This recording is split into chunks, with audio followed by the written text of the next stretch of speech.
Beaufort. Thank you for joining us. Sorry, just having a chuckle because I renamed Rachel's book, but we're going to start off correctly. This is my lovely friend, Rachael Lindsay, and I think she rues the day that I volunteered to look after her cats because she sort of took on me as well as everything else. You took on our cats, we took on you. Fair deal, yeah. So we're going to have a little look at some of the characters and her books. So, Rachael, if I just swivel round, and could you introduce some of your guys to us? Oh, of course I can. I've written 5 books about Norwegian trolls, and these characters are all over the place in Norway, particularly in the Bergen region, where they are thought to bring good luck to households. And in lots of their houses they will have a troll, and they're in the shops. So I thought it'd be fun to write about them years and years ago, and so these are the characters I've got, and these are the 5 books that go with the characters. My first one was about these two. This is Tom, and this is Hildy. And the trolls in my books are very gentle, loving creatures. They are environmentally friendly. They are nothing like the big people, you and I. They live in a quiet place in their forests above the fjords. They gather fruit and nuts and fish in the fjord, and they don't go to the shops. They don't have electricity. They don't have anything to do with money. Very simple life. And Tom is devoted to Hildy. You can see his arm is around her because he loves her so much. Do you think Tom might have a brother who you could send my way? Sadly not, because Hildy was very lucky to meet Tom, and he's a good troll man. Her sisters here, Dotter and Grimhildra, were not so fortunate. So Dotter and Grimhildra lived together in a little wooden shack with their goats, and Tom and Hildy live in a little cottage because they're a little bit more upmarket. Excellent. One day Tom goes fishing and he fishes out a Viking casket from the depths of the fjord. He doesn't realise how valuable the contents are, but one of the big people who knocks at the door obviously does, and he wants to get his hands on the Viking treasure. But that all gets muddled up with troll treasure that's been hidden away. And so in order to protect the troll treasure, little, gentle, loving, loyal Tom has to become a warrior troll, hence the title of the book. And that was my first story. Can I just ask that Yes. you spoke about Tom so lovingly there. Has he a place in your heart as the first one, yes. or just because he was such a kind troll? They all have a place in my heart. I love them dearly, really dearly. I think, you know, when people ask, what would you save if your house was on fire? It would be my trolls, without any doubt. Have you told your husband that?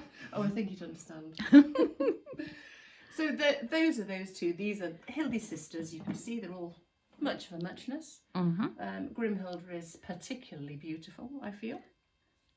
She's got a lot going for her, that girl. Yeah, yes. She's beautiful. They have to rescue a whale that has got stuck in the fjord. It's swum the wrong way up the water, and the big people in this book are desperately hungry, so they want to kill and eat the whale, and the trolls are appalled at this because they are gentle, loving creatures. They look after the animals in the forest, so they have to save the whale. This chap, one over this side of the table, is rather special. This is Snorri Magnus. Well, obviously he's special because he has 2 heads. This is Magnus, and this one is Snorri.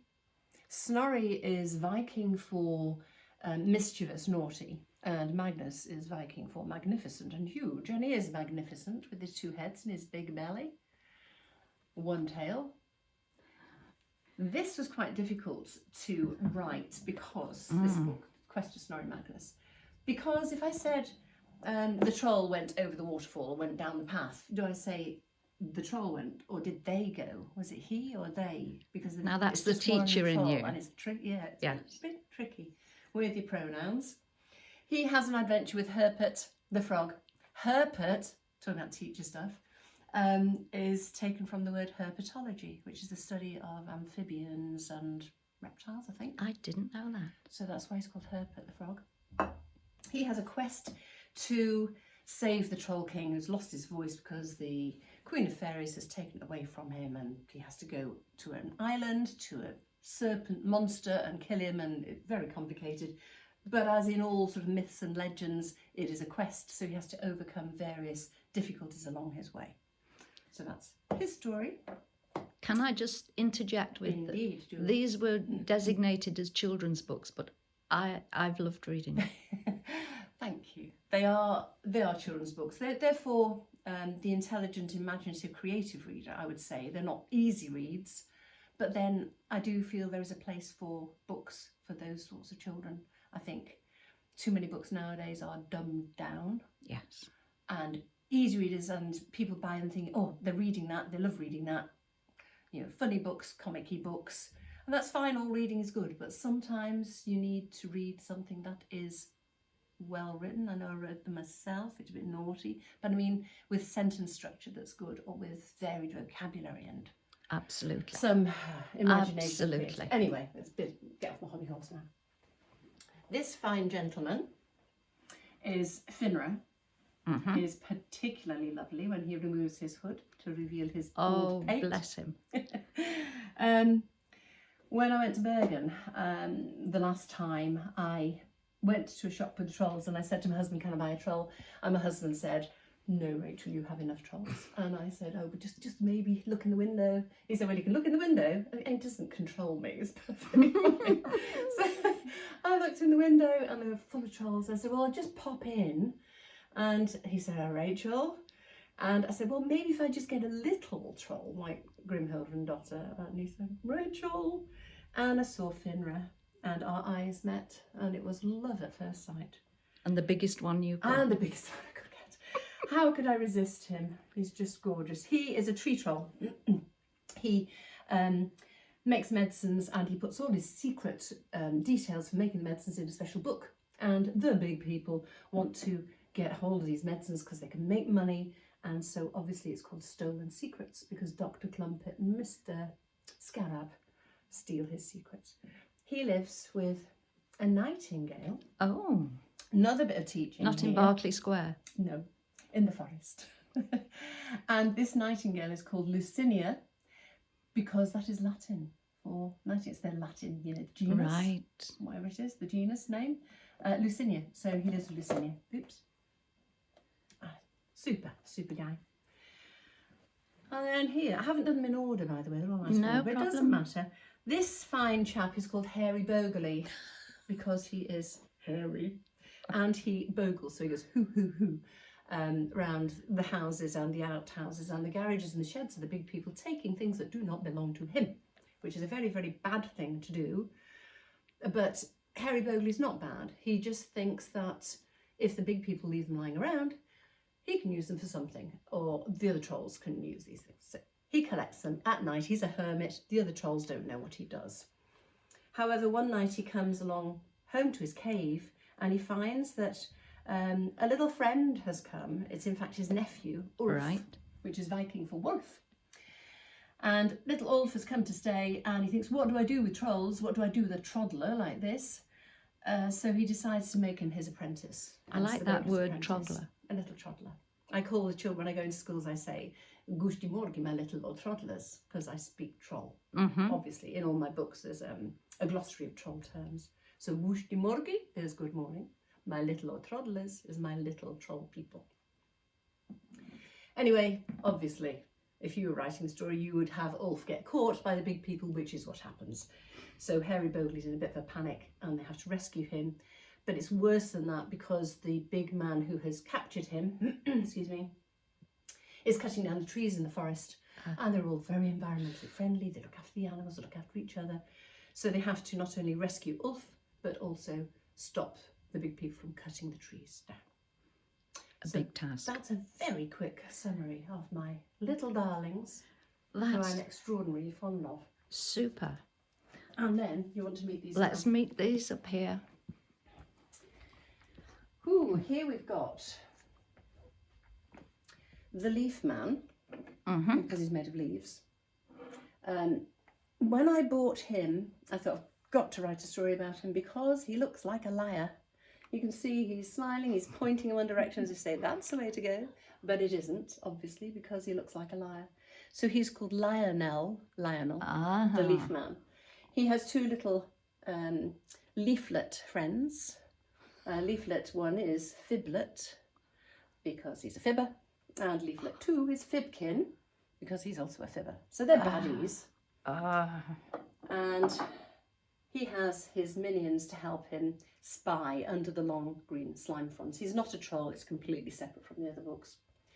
And he has Crocus, a bit of cat fur on him. Crocus the baby snatcher.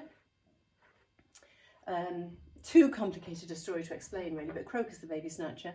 Mr. and Mrs. Mushroom. Can you see at the bottom here there are some mushrooms? Well, sort of fungi things. Oh, yeah. Mr. and Mrs. Mushroom are also his little spies on the forest floor and the moss makers who knit and clack messages. So he knows everything that goes on underneath the long green slime fronds. And he is very keen to get Hobnail, who is an old crone in this story. He's very keen to get her into trouble. And he doesn't succeed, but he gives it a good guess. That's a darn good try. Yeah. So that's them. Rachel. And then, just before, can you carry on? Go on, yeah. Pirate's Promise is another in that series, and that's again about Hobnail, the old crone, and the Leaf Man.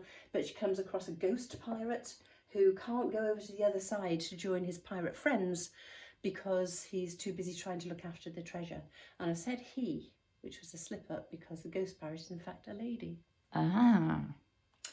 And last of all, but by no means least, there is Bernhardt, or Bernard, but he's really called Bernhardt, which means bold, brave as a bear.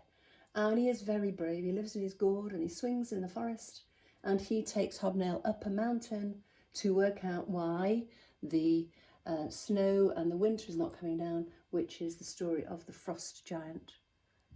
And you've spoken about the frost giant before, so that's his story with the frost giant and Hobnail.